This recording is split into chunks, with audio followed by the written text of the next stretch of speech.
parents moved abroad when I was 5 years old. So I went to international school. So I was an international student in my primary and secondary school time. So yeah, I think that's maybe where it all started for me. So I'm doing projects at the IIS, which is the Institute for Interdisciplinary Studies, and then specifically the Education Lab.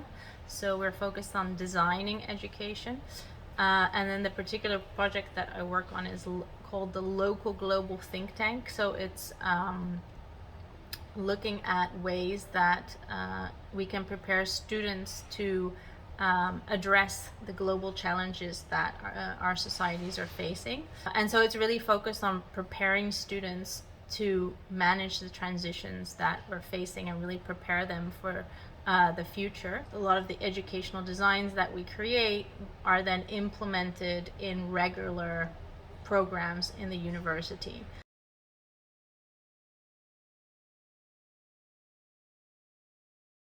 Even though I had an international school background, that was when I was with my family, right? When I was with my parents, and these international students are leaving their family and going all by themselves to another country at 18, 19 years old, and I think that's a huge step to take.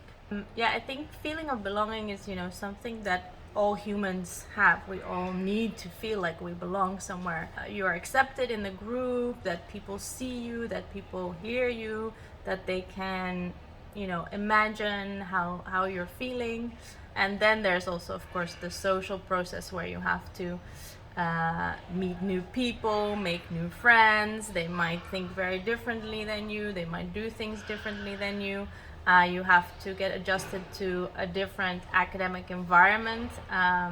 And a lot of the first year students, especially in the first semester, were very stressed out. They would tell me all the time how stressed out they were, and that they felt a lot of pressure also because there are rules like you have to get this many points to go to the next year, and also you have to get this many points to be able to keep your visa to stay in the country. And research also shows that when you're stressed out, you don't perform as well as when you are feeling more comfortable.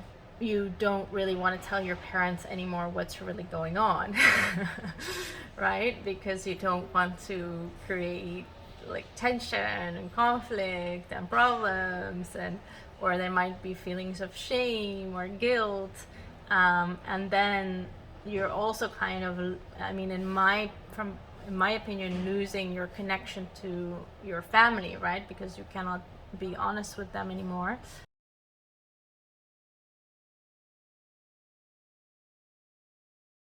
The system is much more focused on doing research. Teachers are very, they like to interact with students, they like to hear from students, but for some teachers it's maybe also hard because maybe they didn't have that or they can't really relate to that experience. I think as a higher education institution, you have that institution, that organization has that responsibility. Exactly. And then needs to equip their teachers and their staff to be able to do that. So I think that we need to work much more on what they call transferable skills or 21st century skills. When I'm looking for something, I don't go to a website. In my country, we actually mistrust a lot of information that is provided through websites, through institutions, and so on. What I also saw with the study advisors, at least, is that they have become, the group of study advisors has become more diverse recently. And I think that's also important because important and positive, I think. yeah. And they do a great job, but of course, if all of them are white Dutch women, then maybe they don't always understand everybody's perspective, or maybe students don't always think, okay, this person is like me and they're going to understand me. One example that I saw happen a few years ago is that they decided to establish social mentors, so mentors that are older students that are mentoring the new coming students. And so, those are initiatives that really could help.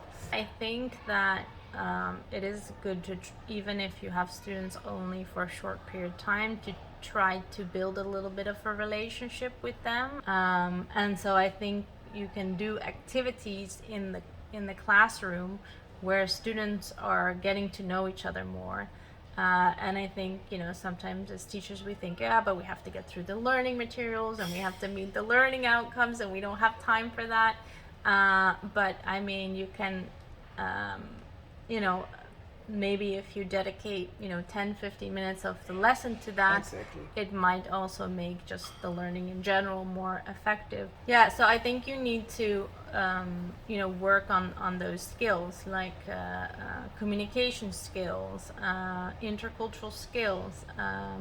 You need to teach students these skills. You cannot just expect that they will magically learn this through working in a group.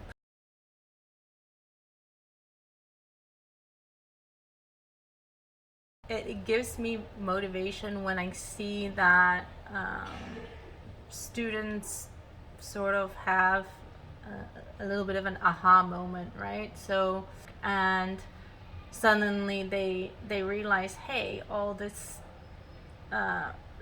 problems we had in the team or whatever are not because the other person is, not wanting to do the work or whatever, but it's actually because, oh, we have very different communication styles or something like that, So when they have these aha moments, I think that motivates me, because then I think, intercultural competence development is really quite, it's about shifting your mindset. They're suddenly making sense of a lot of the experiences they had, or they're suddenly having like a really positive connection with another student. That motivates me.